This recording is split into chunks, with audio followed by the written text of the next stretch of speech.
Tonight in Rockford, after last night's city council meeting that brought hours of debate with it, centered around the budget for next year, and that just passed last night's vote. 13 WREX's Emily McMinn got a chance to speak with the city's mayor to gain a bit more insight. Emily joins us now live in studio with more. And Emily, catch us up to speed. This wasn't a quick process.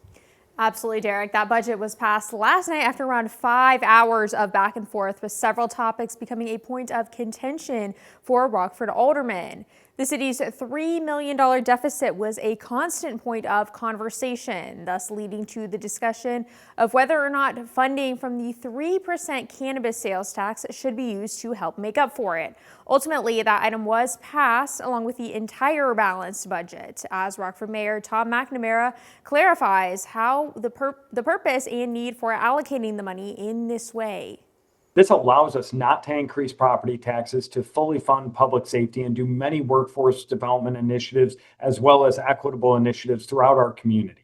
It also allows us to make sure that there's $850,000 that remain in our cannabis fund to be used along our policy parameters.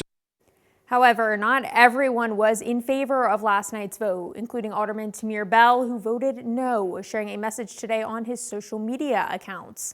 He said in part, quote, "Last night's budget vote was about more than closing a financial gap. It was about keeping promises and protecting trust. As alderman for the 13th Ward, I represent residents who still feel those impacts in their homes, their opportunities, and their daily lives. When we redirect equity funds into the general budget, trust erodes, and once trust breaks, rebuilding it becomes incredibly difficult," end quote.